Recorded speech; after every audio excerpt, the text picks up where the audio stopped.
Matt Gaetz is now the talk of the town in the nation's capital after President-elect Trump nominated him for the next Attorney General of the United States, and some of that talk questions whether Gaetz is the right choice.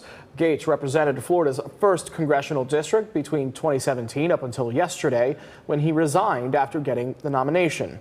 West 2's Dave McDaniel talked with a local political analyst about the road ahead.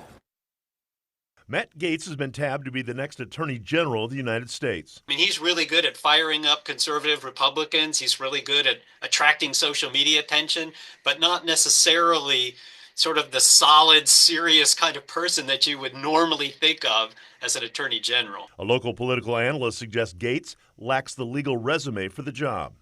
He hasn't practiced as a lawyer very much in his career. He is a lawyer, but he really doesn't have very much legal experience, particularly if you compare him to many of the other attorney generals that have been serving. Of course, President-elect Donald Trump offers full-throated support for the man he selected, writing, "Under Matt's leadership, all Americans will be proud of the Department of Justice once again."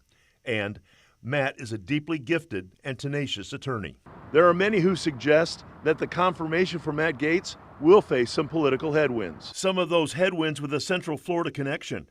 Matt Gaetz was an acquaintance of former Seminole County tax collector Joel Greenberg, now serving prison time on charges including sex trafficking of a minor.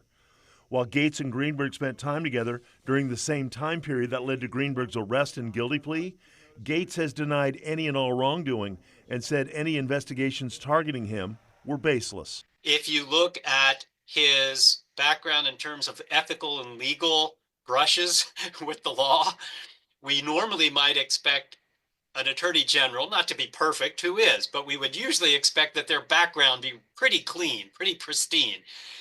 And in this case, that's just not the case. Leading Jewett to believe, I think there's a real possibility that this one won't be approved. If it is approved, I will say it will be a controversial hearing for sure. He thinks Marco Rubio and Mike Waltz will be easily confirmed. Gaetz, perhaps not. There seems to be at least 3, 4, 5 Republicans. They haven't said they're going to vote no, but they really didn't embrace him either. Dave McDaniel, West 2 News. The Senate will need to approve Gaetz for the job. Today, incoming Senate Majority Leader John Thune was asked whether the Senate should get the House ethics report on Gaetz. You know what? I haven't given that any thought yet. I just know that the nomination is isn't formalized yet, but when it is, we'll process it in the way we typically do and provide our advise and consent role. Gaetz has denied any wrongdoing.